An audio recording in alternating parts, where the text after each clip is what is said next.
तो नमस्कार, आदाब, सत श्री अकाल दोस्तों। मैं रजनी आर्या स्वागत करती हूँ आपका हमारे चैनल विद्या ज्ञानार्जन में। तो जैसा कि दोस्तों आपको पता है कि हम यहाँ पे रीट पॉलिटी का अध्ययन कर रहे हैं और मैंने आपसे वादा किया है कि रीट का सिलेबस मैं आपको 2 अगस्त से पहले यहाँ पे कंप्लीट करवाऊँगी। तो लॉकडाउन के समय का अगर आप फ़ायदा उठाना चाहते हैं, घर बैठे अपने समय को व्यर्थ ही नहीं गंवाना चाहते हैं, तो अभी सब्सक्राइब कीजिए मेरे चैनल को। यहाँ पर मैंने आपको पॉलिटी लगभग आधी कंप्लीट करवा दी है, 2-4 आधी और बची है। सिलेबस का टॉपिक बाय टॉपिक मैं यहाँ पे आपको पढ़ा रही हूँ। तो हम दोस्तों राष्ट्रपति यहाँ पे पढ़ रहे थे और राष्ट्रपति का हमने आधा राष्ट्रपति लगभग यहाँ पे पढ़ लिया है। राष्ट्रपति से संबंधित शुरू में जो अनुच्छेद थे कि अनुच्छेद 52 में कहा गया है कि भारत में एक राष्ट्रपति का पद होगा। 53 में कहा गया है कि कार्यपालिका शक्ति राष्ट्रपति में निहित हो गया। अनुच्छेद 54 में कहा गया है कि राष्ट्रपति का निर्वाचक मंडल में कौन कौन शामिल होंगे और अनुच्छेद 55 में कहा गया है कि राष्ट्रपति की निर्वाचन पद्धति कौन सी होगी, एकल संक्रमण या मत पद्धति होगी। तो उससे आगे जो अनुच्छेद है दोस्तों, उससे आगे के अनुच्छेद हम यहाँ पे डिस्कस करेंगे कि प्रमुख जो अनुच्छेद हैं। तो अनुच्छेद 56 में कहा गया है राष्ट्रपति का कार्यकाल। तो राष्ट्रपति का कार्यकाल 5 वर्ष का होता है, तथापि 56(1)(b) के तहत महाभियोग के पद से उसे पहले भी हटाया जा सकता है। दोस्तों देखो, राष्ट्रपति के हटाने के लिए 2 चीज़ें खत्म हो जाए तब राष्ट्रपति अपने आप हट जाएगा। दूसरा होता है कि राष्ट्रपति कुछ ऐसा काम कर दे जो उसे नहीं करना चाहिए, उसके पद की गरिमा को ठेस पहुंचाता है, तो उस पर महाभियोग लाया जा सकता है। राष्ट्रपति को हटाने की एक प्रक्रिया होती है जिसे क्या कहते हैं अपन, महाभियोग। ये अनुच्छेद 56(1)(b) में लिखा गया है, जहाँ पे राष्ट्रपति का कार्यकाल डिसाइड किया गया है। इसमें कहा गया है कि राष्ट्रपति का वैसे तो नॉर्मल कार्यकाल 5 साल का होता है, परंतु 56(1)(b) है ना, में महाभियोग द्वारा उसे पद से पहले भी हटाया जा सकता है। वो महाभियोग क्या होता है, कैसे महाभियोग से राष्ट्रपति को हटाया जाता है, वो अपन आगे डिस्कस करेंगे। अब आप सिर्फ इतना याद रखना कि महाभियोग जो शब्द है वो सबसे पहले 56(1)(b) में आ गया है, 56(1)(b) अनुच्छेद में आ गया है, ठीक है। तो अनुच्छेद 56 में क्या दिया गया है, राष्ट्रपति का कार्यकाल दिया गया है। अब अनुच्छेद 57 पढ़ते हैं। 57 के अनुसार राष्ट्रपति अपने पद पर पुनर्निर्वाचित होने का प्रावधान किया गया है। अमेरिका में केवल 2 बार ही कोई व्यक्ति राष्ट्रपति बन सकता है। 57 में क्या कहा गया है, हमारे देश राष्ट्रपति जितनी बार चाहे अपने पद पर पुनर्निर्वाचित हो सकता है, ये हमारे अनुच्छेद 57 में कहा गया। और अमेरिका में यह प्रावधान है दोस्तों कि वहाँ पे राष्ट्रपति 2 ही बार बन सकता है, ठीक है। अमेरिका में क्योंकि राष्ट्रपति का पद बहुत मेन होता है, हमारे जैसे प्रधानमंत्री होता है वैसे वहाँ का राष्ट्रपति होता है। हमारे तो राष्ट्रपति नाम मात्र का अध्यक्ष होता है, मतलब देश का प्रतीकात्मक अध्यक्ष होता है। अमेरिका में देश का कोई भी प्रतीकात्मक अध्यक्ष नहीं होता है, क्योंकि वहाँ पर संसदात्मक व्यवस्था नहीं है दोस्तों। संसदात्मक व्यवस्था जो होती है उसमें दो तरह के अध्यक्ष होते हैं, एक तो प्रतीक का अध्यक्ष मतलब नाम मात्र का, और एक वास्तविक अध्यक्ष। तो हमने ये संसदीय व्यवस्था इंग्लैंड से ग्रहण की है, और इंग्लैंड में भी 2 अध्यक्ष होते हैं जो प्रतीक के रूप में, जैसे हमारे राष्ट्रपति होते हैं वहाँ पे वहाँ की महारानी होती है, और जो वास्तविक अध्यक्ष हमारे PM होता है, प्रधानमंत्री होता है, वैसे ही ब्रिटेन में भी प्रधानमंत्री होता है। लेकिन अमेरिका में अध्यक्षात्मक शासन प्रणाली है, वहाँ पे जो अध्यक्ष होता है वो एक ही होता है, और वो कौन होता है, वहाँ का राष्ट्रपति। तो अमेरिकी राष्ट्रपति बार ही हमारे देश में राष्ट्रपति चाहे जितनी बार अपने पद पे निर्वाचित हो सकता है, मतलब 5 साल के बाद में फिर हो जाए, चाहे फिर से जीत जाए, ऐसे वो कितनी भी बार हो सकता है, ठीक है। अनुच्छेद 57 देखो, अनुच्छेद 56 में हो गया राष्ट्रपति का कार्यकाल, 57 में हो गया पुनर्निर्वाचन, 58 में क्या है, राष्ट्रपति पद की योग्यता क्या है, अर्हता क्या है, मतलब क्या होना चाहिए राष्ट्रपति बनने के लिए।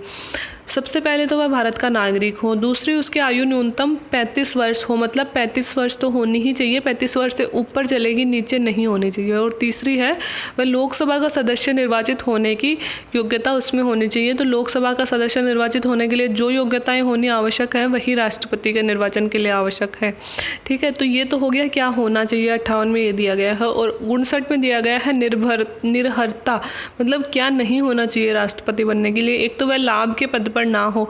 लाभ का पद ऐसा होता है दोस्तों कि कोई भी वो पद जिसमें तनख्वाह ली जाती है, मतलब गवर्नमेंट की नौकरी पहले से ही कर रहा हो। जैसे कोई व्यक्ति टीचर है तो वो राष्ट्रपति के लिए खड़ा नहीं हो सकता। कोई व्यक्ति जैसे कोई भी गवर्नमेंट जॉब करता के पद पे खड़ा नहीं हो सकता, वो राष्ट्रपति के पद पे खड़ा नहीं हो सकता। राष्ट्रपति के पद पे खड़ा होने के लिए ज़रूरी है कि वो किसी भी लाभ के पद पर ना हो, मतलब किसी भी पद का लाभ वो नहीं उठा रहा हो, और वह पागल, दिवालिया, चित्त विकृत ना हो, मतलब किसी भी प्रकार से पागल ना हो। दिवालिया मतलब इंसॉल्वेंट जिसे बोलते हैं, कि मतलब उस पर ऐसा नहीं हो कि बहुत ज़्यादा कर्जा और बैंक ने उसे दिवालिया घोषित कर दिया हो। और वह चित्त विकृत मतलब दिमाग से कमज़ोर ना हो। तो ये हो गया। 58 में है अर्हता, 59 में है निर्हरता। अब है 60 में है शपथ।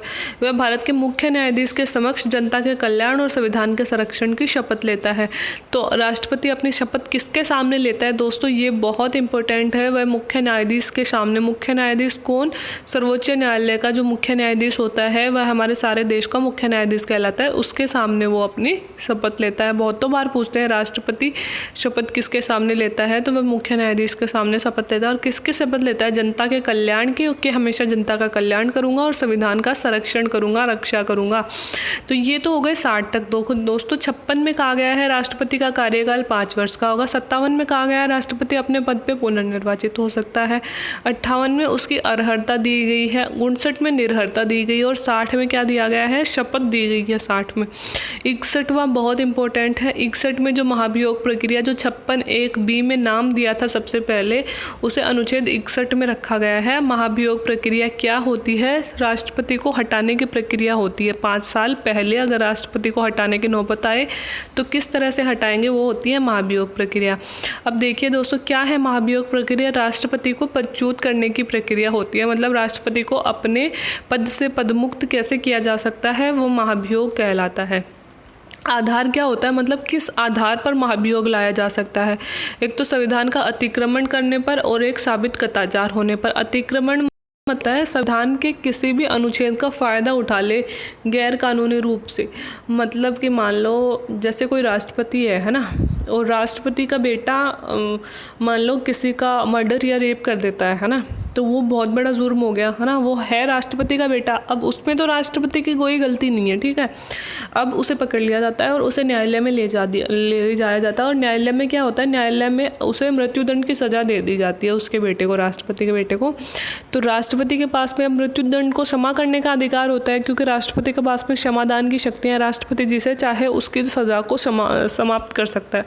तो मान लो राष्ट्रपति ने अपने बेटे की सज़ा को समाप्त कर दिया और उसे जेल से बरी करवा दिया, क्योंकि उसके पास में समाधान का अधिकार है। तो अब ये क्या हो गया दोस्तों? ये संविधान का अतिक्रमण हो गया। कानून का फ़ायदा उठा लिया क्योंकि उनके पास में ये शक्ति थी, तो ये गैर कानूनी हो गया ना, कि कोई भी वो व्यक्ति जिसने मर्डर और रेप किया है वो बहुत बड़ा अपराधी होता है, और राष्ट्रपति ने अपने पद का फ़ायदा उठाते हुए उसे बरी करवा दिया। तो ये गलत काम हो गया। तो ये क्या हो गया? संविधान का अतिक्रमण हो गया।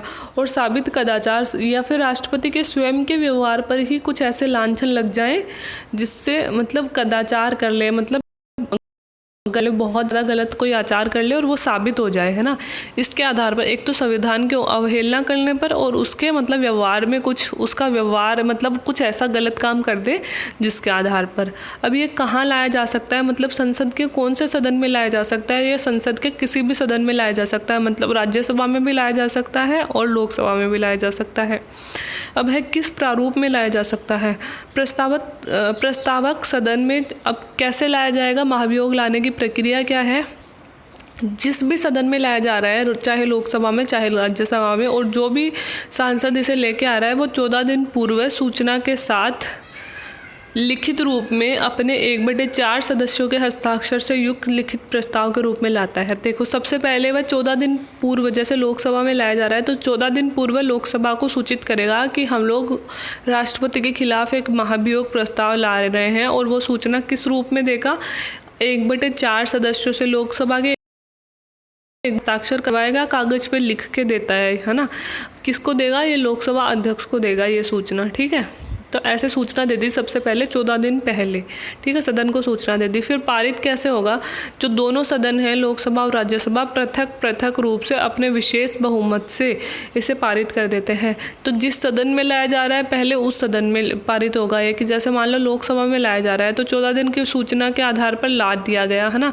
अब लाने के बाद क्या होता है? लोकसभा में इस पर वोटिंग होती है। तो वोटिंग भी मान लो लोकसभा में 545 सदस्य हैं, तो 545 सदस्यों में ये नहीं है कि उसका बहुमत मांगा है, नहीं, उनका विशेष बहुमत मांगा है। विशेष बहुमत मतलब बहुमत तो क्या होता है कि 545 का आधा कर लो, आधे सदस्यों ने वोट दे दिया तो मतलब प्रस्ताव पास हो गया। लेकिन इसमें क्या होता है 545 के 2/3 सदस्य, जैसे कि 545 सदस्य हैं अभी लोकसभा में और 545 के 2/3 सदस्यों की अनुमति चाहिए। तो 3 1 जा 3, 3 8 जा 24, 182 को इससे गुणा कर लो दोस्तों, 182 पॉइंट कुछ आएगा, इसको इससे गुणा कर लो तो जितने सदस्य आते हैं उतने सदस्यों का बहुमत चाहिए होगा। मतलब 2 क्या विशेष बहुमत बोलते हैं कि 2/3 बहुमत, जितने भी सदन में कुल सदस्य हैं उनके 2/3 भाग की अनुमति लाना जरूरी है। तो 2/3 भाग से जैसे लोकसभा में लाया गया है तो पहले 2/3 भाग सदस्यों ने, लोकसभा के सदस्यों ने हस्ताक्षर कर दिए और फिर वह ले जाया जाएगा राज्यसभा में और राज्यसभा ने भी अपने विशेष बहुमत से, मतलब उसी 2/3 बहुमत से इसे पास कर दिया तो यह पारित हो जाएगा। प्रस्तावक सदन विधेयक लाता है, वहीं दूसरा सदन इसकी जाँच करता है, जहाँ राष्ट्रपति स्वयं उपस्थित होकर अपने वकील के माध्यम से अपना बचाव पक्ष भी रख सकता है। देखो, जो भी सदन बहुमत ये वाला विधेयक लेके आता है, महाभियोग विधेयक, तो वो क्या होगा, पहले वाला विधेयक ले आएगा। पहले 14 दिन की सूचना लोकसभा अध्यक्ष को लिखित रूप में दी जाएगी। अगर वो उसे मंजूर करता है लोकसभा अध्यक्ष तो फिर संसद में वोटिंग करवाई जाएगी, है ना।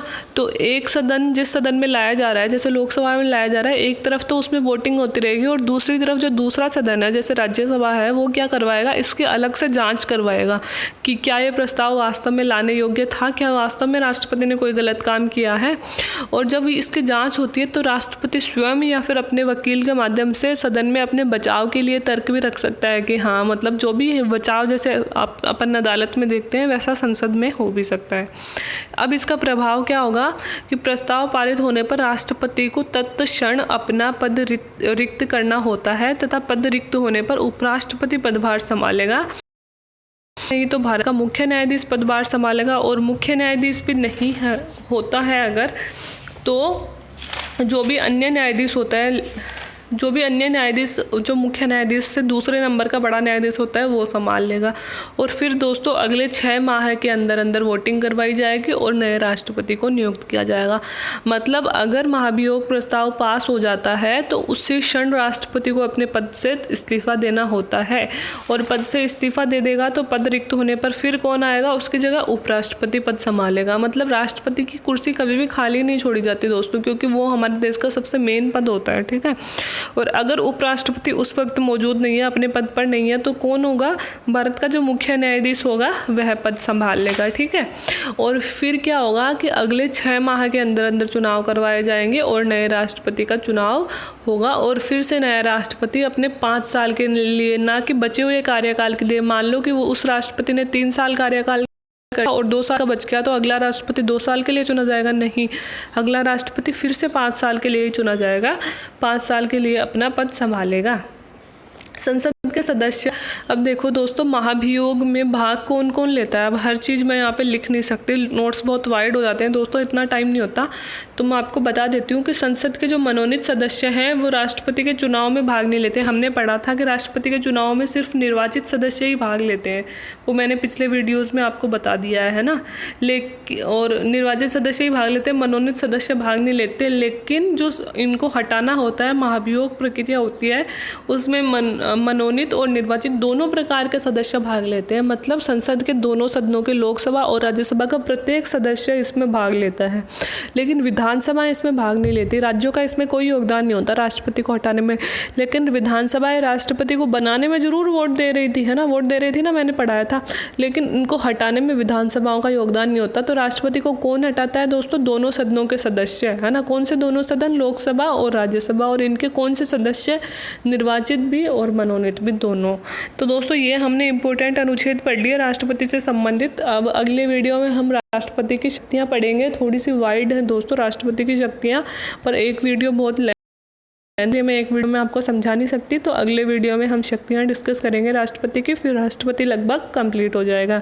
तो अगर वीडियो में कुछ समझ भी नहीं आया है दोस्तों तो प्लीज़ नीचे कमेंट बॉक्स में कमेंट करें, और अगर वीडियो बहुत अच्छा लगा हो तो लाइक करें, अपने दोस्तों से शेयर करें, चैनल को सब्सक्राइब करें और बेल आइकन दबाना ना भूलें, क्योंकि मैं दिन में 2-3 वीडियो लाती हूँ तो आपको तुरंत नोटिफिकेशन मिल जाए, तो बेल आइकन को ज़रूर दबाएँ। Thank you very